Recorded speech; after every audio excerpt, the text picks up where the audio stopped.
if you do not want to miss the best moments that come out of these raw, completely unplanned conversations that I have with these very interesting people, then make sure you subscribe to this channel, PGX Clips, and press the bell icon up so that you know the next time we post. Faridabad जैसे अब last year से और settle हो गया, यहाँ मेरे और नए दोस्त बन गए, उन दोस्तों के साथ उठना शुरू किया, और अब जो मेरे सेट ऑफ फ्रेंड्स बने ना, जब मैं गया था तब मैं 21 साल का था, अब मैं 30 साल का हो जाऊंगा, तो वो एक अलग जनरेशन ऑफ फ्रेंड्स हो गए, उनकी लाइफ में अलग सिलसिले, उनके बच्चे, उनकी बीवियाँ, उनके अपने बिजनेस, ये वो।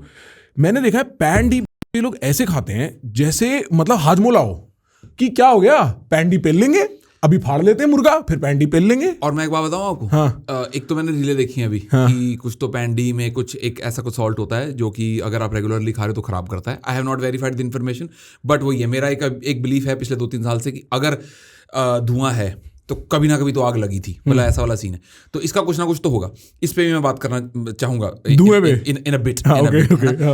अच्छा, अभी क्या हुआ, मेरे कजन भाई की शादी थी दिसंबर में, और मेरे सगे भाई ने कॉकटेल तो फंक्शन बना ही है कि उल्टियां मारो, बिल्कुल कुतिया बनाओ शरीर की, बिल्कुल अदरक बन जाओ। आप ये सोचो कि वो जो डांस चल रहे होते हैं कॉकटेल पे, कोई नहीं देख रहा होता, वो एक बहाना है कि बाकी लोग लग के शराब पी सकें। करेक्ट कि आपको यहाँ देखो ना, अरे आंटी आप यहाँ देखो, यहाँ पे जो शराब पी रहे हो। और मेरा इस पे भी आता हूँ, पर मैं मुद्दे की बात आपको बताऊं पहले, कि शराब होगी ज्यादा, अगले दिन सुबह हो गया पेट खराब, उल्टियां आ रही दबा के, गैस हो रही बन रही, तो उसने पैंडी ले ली। पैंडी लेने के बाद उल्टी आई, और ऐसी गंदी पैंडी निकली है ना, इतना आर्टिफिशियल टील कलर निकला है उसके मुंह से, मैं तो देख के हैरान रह गया कि जो हमें ऐसे फांक रहे हैं हाजमोले की तरह, वो बहुत आर्टिफिशियल कलर्स और बहुत आर्टिफिशियल सब्सटेंसेस से बनी हुई है। तो वो मैटर है। परंतु मेरा मुद्दा ये है कि ये कॉकटेल में ये जो डांस परफॉर्मेंसेस का ये जो झांटू रिवाज है, ये कब से आया, कब आया भाई, ये क्यों आया भाई? इतना अच्छा फंक्शन है, everybody looking forward, duty free से शराबें आ रही हैं, आर्मी कैंटीन को फोन लग रहे हैं ना, इट्स राइट, कपड़े अच्छे पहन रहे हैं, उसके बीच में रात को ये सतरंगी मेरे रंग रंगी स्टेप क्यों बनाना है, क्यों टेंशन ली है हमने? और आप लोग भूल गए हो, आप में से किसको डांस करना नहीं आता है और किसको डांस करना आता है, ये भी तो सोचो ना, एक बार अपने अंदर झांक के देखो कि मेरे को स्टेज पे होना मेरा बनता है कि नहीं बनता है। पता नहीं क्यों लग जाते हैं। और उसके बाद क्योंकि अब मैं माइक पकड़ के चुटकुला सुनाता हूँ, हाँ। तो उनको लगता है कि माइक पकड़ के बाकी काम भी कर ही लेगा ये, हाँ। तो भोसड़ी मैं बन जाता हूँ MC कि आप पेश करते हैं दुल्हन की बहने। अरे भाई यार, और वो मैं पता है, मैं अच्छा हूं मैंने गाली नहीं दी, मैं एक सेंटेंस पहले MC को ही गाली देने वाला। सबसे क्रिंज काम जो रह जाता है वो MC का रह जाता है। मेरी शादी में 2-3 बार ऐसा हुआ कि इसको भी नहीं पता, ये नहीं था थाईलैंड में जब हम शादी में थे। अच्छा, ये भी नहीं था क्या? हाँ, मतलब वो थोड़ा क्लोज इवेंट था, जो थाईलैंड वाला था क्लोज इवेंट था, वहां पे MC ने ना कुछ 1-1.5 बार ऐसी कोई बात कर दी। मैंने अपनी टीम में किसी को बोला, मैं बोला ऐसे बोलो, सोच समझ के बोले क्या बोलना है, ये क्रिंज के चक्कर में इधर उधर नहीं निकलने की जरूरत है फालतू।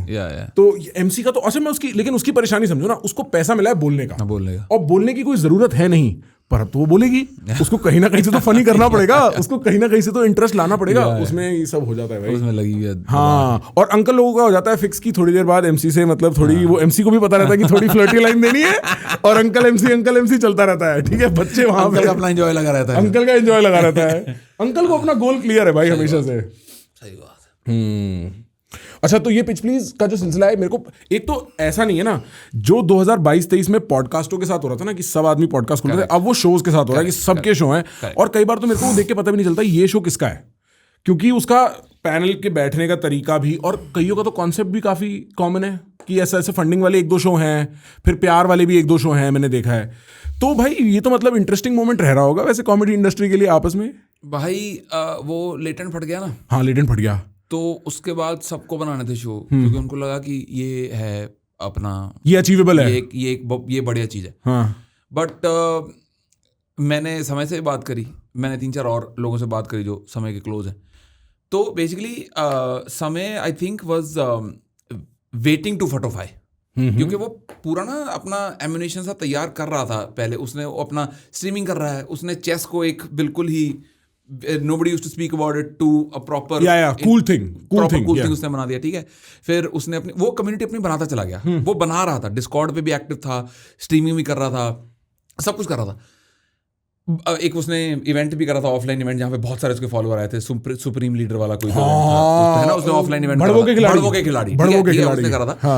तो उसकी कम्युनिटी ऑलरेडी बन गई थी, उसने फिर एक शो बनाया जो कि बकचोदी में बहुत प्रॉपर था, एम्प्ड अप था, तो वो फट गया। पर लोगों ने पीछे वाला एफर्ट नहीं देखा था शायद, या उनको रियलाइज नहीं हुआ कि ये तो बस होने ही वाला था। तो लोगों को लगा कि ओह अच्छा, शो बना के कॉमेडियंस को 4-5 को बिठा के ये फट जाता है। तो लोगों ने बनाना शुरू कर दिया शो। और while Samaj Latent was inspired from Kill Tony, everybody started doing the copy paste model of some show there, some show here. Updating का copy paste करा, Indianize करा, ठोक दिया। कोई गेम शो का विल्टी का copy paste करा, improvise करा, ठोक दिया।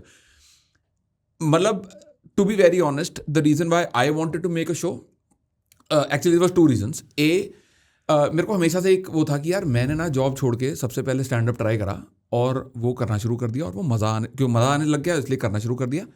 I haven't tried anything else. What if I am good at something else also? What if I like film direction more, और probably what if I write I like line production more. मैंने try नहीं करा, मुझे पता नहीं। तो मैं कहा यार एक ट्राई करके देखते हैं, क्योंकि आजकल हॉट भी है शो बनाना, कॉमेडियंस मेकिंग शोज, पब्लिक देख भी रही है। एक तो ये रीज़न था कि मेरे को करके देखना है, एंड दूसरा ऑब्वियसली वो वाला था कि भाई अगर शो बना के थोड़ी एडिशनल वायरलिटी मिल जाती है, टिकट सेल्स में इजाफा हो जाता है, तो व्हाई नॉट। बट देन फिर मैंने देखा कि जब तक मैं I went down to making a show for myself, I realize that everybody is brainlessly doing copy pasting. I did not want to do copy pasting as such. So I copy pasted Shark Tank. No, नहीं copy paste Shark Tank right. But मेरे को एक gap दिखाई दिया यहाँ पे कि ये इस फील्ड में कोई शो नहीं बना रहा है, और तब तक अब आ गए हैं दो शोज और, बट तब तक कोई इस फील्ड में मतलब शो नहीं बना रहा था। तो वो जो थॉट था मेरा कि there are so many startups who are good but they are not getting that required marketing और the screen time on Shark Tank, उनको लाया जाए। And secondly what I realize was कि शार्क्स जब इवेल्युएट करते थे शार्क टैंक पे, वो अपना मल्टीप्लायर देखते थे, बिकॉज ऑब्वियसली उनका पैसा लग रहा है, तो उनको देखना है कि 2x पे एग्जिट, 10x पे एग्जिट, 20x पे एग्जिट। तो कई बार ऐसा होता था कि एक उनको बिजनेस इन्वेस्टेबल नहीं लगता था, उसमें वो इन्वेस्ट नहीं करते थे, hence that startup did not make it to the final episode. But startup तो अच्छा था, हो सकता है उसको सरकारी ग्रांट मिल जाती है, उसको सरकारी ठेका मिल जाता है, उसको कुछ और मिल जाता है। There are a lot of bootstrap profitable startups who are doing well just because, क्योंकि बिजनेस मॉडल सही है, मार्केटिंग तो सबको चाहिए। तो मैंने ऐसा एक शो सा बना दिया है जहाँ पे मैं इन्वेस्टमेंट का प्रॉमिस नहीं कर रहा हूँ। मैं कहा आओ मार्केट करो अपना, हम जितना हमारी रीच है आपको उससे एडिशनल एम्पलीफिकेशन मिल जाएगा। तो hence I decided to get into and so nobody is investing on your show. No, but incidentally everybody is investing on my show. So the guests, 2 लोग तो वो रहते हैं ना आपके entrepreneurs, investors type रहते हैं। 2 प्रॉपर टाइटन्स रहते हैं, 2 कॉमिक्स रहते हैं जो बकचोदी करते हैं, बट 2 टाइटन्स रहते हैं। उनको जब मेरा कोई ऐसा एपिसोड नहीं गया भाई जिसमें इन्वेस्टमेंट नहीं हुई। अच्छा। मैं लेके स्टार्टअप्स भी मैंने बुलाया कि मैं प्रॉमिस नहीं कर रहा, मैंने इनको भी बुलाया, मैं आप पे कोई प्रेशर नहीं है इन्वेस्ट करने का, अगर आपको समझ में आ गया तो आप इन्वेस्ट कर देना। इनको समझ में आ गए क्योंकि स्टार्टअप अच्छे थे, right, that's the this thing, right. तो उन्होंने अपना they ended up investing and I spoke to them also. मेरे एपिसोड 1 में गोट आया था, मेरे रमीठा गोट है बेसिकली ओट्स का उसने मिक्स बना रखा है, दूध के साथ बढ़िया ब्रेकफास्ट बन जाता है, मैं खुद यूज करता हूँ, बहुत बढ़िया। वो कह रहा है मेरी वेबसाइट सेल्स 3 गुना हो गई हैं आपके एपिसोड के बाद। वो रमीठा वाली आंटी, वो होममेड लड्डू वड्डू बनाती है, वो कह रही कि भाई ऑर्डर ही नहीं खत्म हो रहे, मैं तो बंदे ज़्यादा रखने शुरू कर दिए। मैं कह यही तो इम्पैक्ट मुझे क्रिएट करना था कि भाई जिनको जो डिजर्विंग है उनको उनकी बात लोगों तक पहुंच जाए। भाई मैं तो समझता हूँ, मतलब जोक्स असाइड, आई थिंक बहुत सही अल्फा है। अगर मैं सिर्फ इस स्टैंड पॉइंट से सोचूं ना कि भारत को किस चीज़ की ज़रूरत है, अगर आप देखो, if I think of a show like this, I can not promise to be funny, I can not promise कि मैं ये शो कैरी कर सकता हूँ। The what comedians have, guys like you have with all this experience, आप एक show carry कर सकते हो चाहे फॉर्मेट कितना भी बोरिंग हो। वरना कोई आदमी पिच करने आया, it is not a fun format, उसको तो ऐड करना पड़ता है फन, और उसके थ्रू अगर बिजनेस ओनरशिप कूल बन रही है, because the truth is 1 million view, 5 lakh view कहीं तो जा रहे हैं, किसी के दिमाग में कहीं तो बैठ रहे हैं भाई। और अगर आदमी को लगता है मैं भी कुछ ऐसा बिजनेस आइडिया बना सकता हूँ, इट चेंजेस एवरीथिंग।